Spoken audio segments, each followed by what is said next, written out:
Ray ni mwigizaji nguli wa miaka hiyo, lakini tunatarajia kumuona kwenye tamthilia ya Uba kuanzia Jumatatu. Labda tunataka tujue nini ambacho kimemhamasisha mpaka ameingia kwenye tamthilia ya Uba. Asante sana, na kwanza ni kurekebisha mwandishi.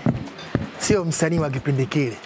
Msanii wa kipindi kile sasa na mwaka ujao. Unajua sanaa ya uigizaji ni sanaa ambayo haina uzee wala haina kijana. Ukiwa kijana utacheza kama kijana. Ukiwa baba utacheza kama baba. Ukiwa mzee utacheza kama mzee. Kwa hiyo mwisho wa kuigiza maana yake labda umefariki.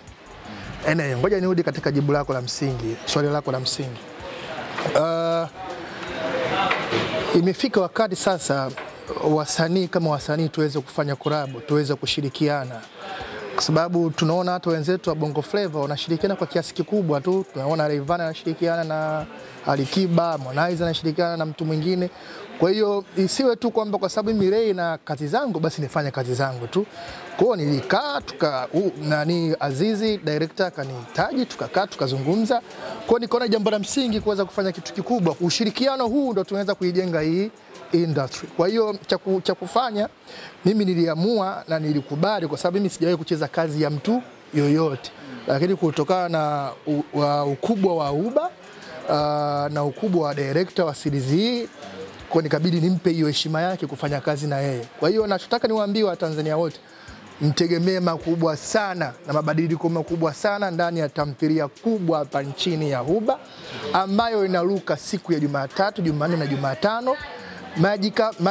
Maisha Magic Bongo channel namba 160. Nawaambia Watanzania, nadhani mnaujua uwezo wangu. Kwa hiyo swala la wakati tu, kuanzia Jumatatu nitaanza kuruka ndani ya Uba na mtaona mabadiliko makubwa sana ambayo tumeyafanya huko ndani ya Uba. Labda pengine kuna watu tayari ushawapa moto mashabiki wako ambao wanakupenda wewe sana. Kusikia Ray tayari anaenda kuonekana kwenye tamthilia ya Uba. Wana hamu ya kujua Ray anakuja kuparticipate humo kama nani? Sasa nikisema sasa hivi kwa wapenzi wangu nitakuwa manake nimeanza kuifungua story mapema. Mimi nachotaka tu niwaambie wakae katika TV zao Jumatatu saa 3 waone kwamba nimecheza karakta gani na story yangu inahusiana na nini. Nikiwaambia sasa hivi manake mtawapotezea hamu ya kuweza kuona, lakini humo ndani kuna vita kubwa ambazo nimezifanya na mzee mwenzangu mzee JB. Tumepambana sana humo ndani. Kwa hiyo wategemee vitu vikubwa sana kutoka kwangu na tamthilia nzima ya Uba. Sawa, wewe umekuwa ni producer kwa kipindi kirefu sana. Umekuwa ukiproduce, mnajitaji ile. Umekuwa maona wenyewe, ushawahi kuwa na tamthilia zako ambazo zinarushwa sehemu nyingine na nini? Yes.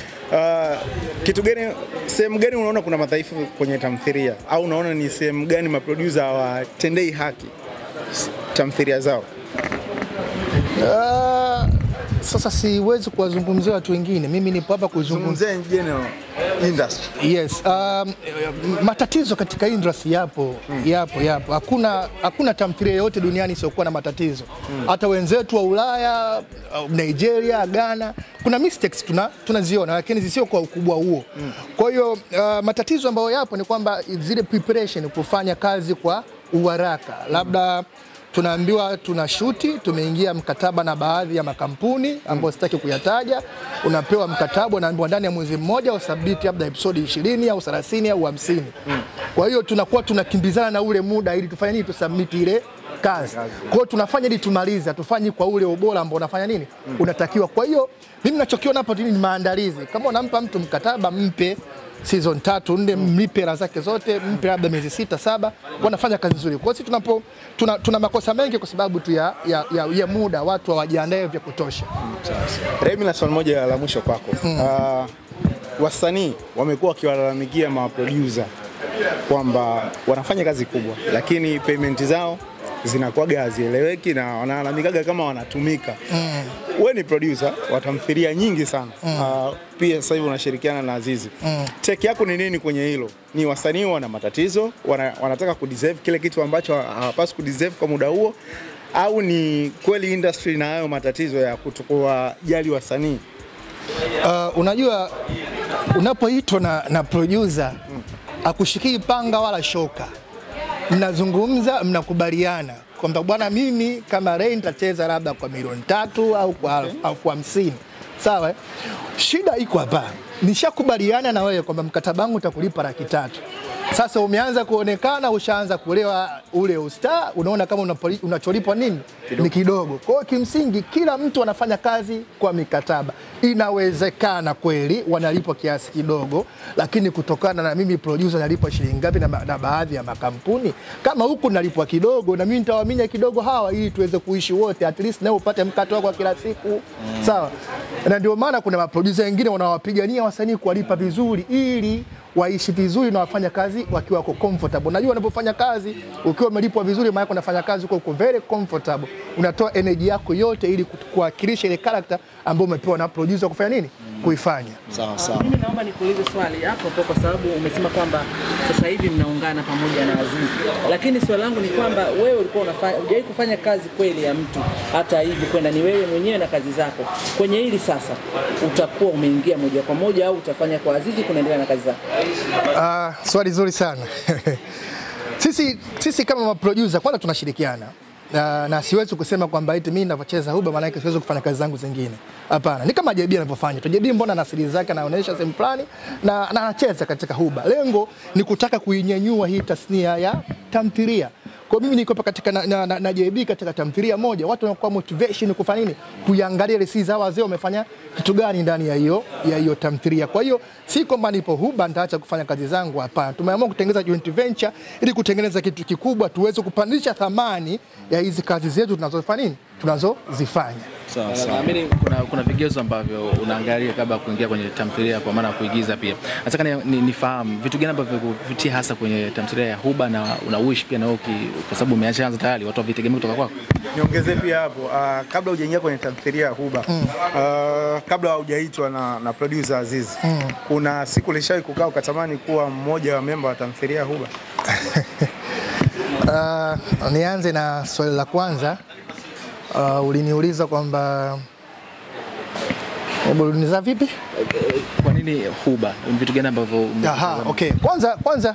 Kwanza ni tamthilia ambayo ina flow. Inakuvutia kuiangalia, uchoki kuiangalia. Sawa, na kwa nini nilikubali? Nimekubali kwa sababu kwanza niliangalia story nataka nini. Niliangalia nitacheza karakta gani. Je, na mtu anayekuja kuniongoza kwa sababu mimi ni director. Anayekuja kuniongoza ni mtu wa aina gani? Kwa hiyo nikaona kama ni mtu ambaye anakuja kuniongoza ni mtu makini na nikakubali, na ni mtu mgumu sana mimi kuongozwa na mtu mwingine yoyote.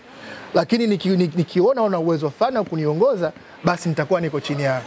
Umeelewa? Kwa hiyo nimeona kwanza kuna wasanii wazuri, wasanii ambao wanajielewa, wasanii wenye nidhamu, wana active vizuri. Nikamwona Mzee Jebina pia kwenye hii series yupo, nikasema lazima itakuwa hii ni kazi. Na mimi naiangalia sana. Kwa hiyo nilikuwa navutiwa na siku labda hebu na mimi siku moja nijiunge katika Huba niweze kucheza, nioneshe ule uwezo wangu na wewe tuweze kupandisha hii tasnia yetu na tuipeleke mbele na zaidi. Hilo ndio kumcheki before.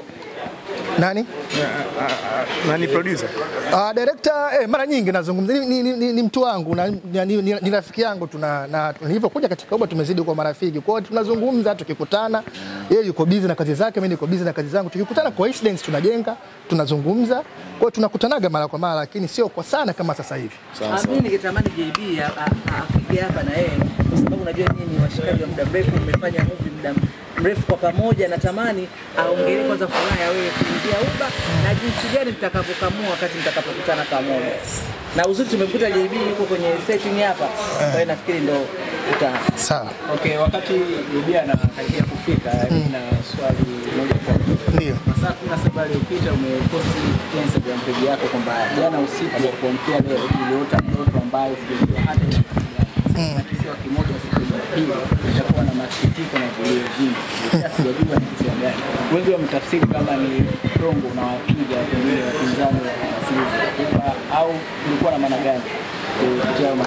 Mimi nilijiandikia. Tunajua unapokuwa unaandika jambo lolote ni hisia tu zinazokuongoza kuandika. Sasa wewe utavotafsiri utajua wewe utafsiri vipi. Mimi nimeandika tu kwamba siku ya Jumapili sijajua kuna tukio gani na sijataja kisiwa gani. Kuna vilio na huzuni vitakuwa kwa wingi sana baada ya watu kuondoka na mwali wao. Sasa sijajua lakini ni kitu gani. tafsiri utajua wewe utafsiri vipi. Mimi nimeandika tu kwamba siku ya Jumapili sijajua kuna tukio gani na sijataja kisiwa gani. Kuna vilio na huzuni vitakuwa kwa wingi sana baada ya watu kuondoka na mwali wao. Sasa sijajua lakini ni kitu gani.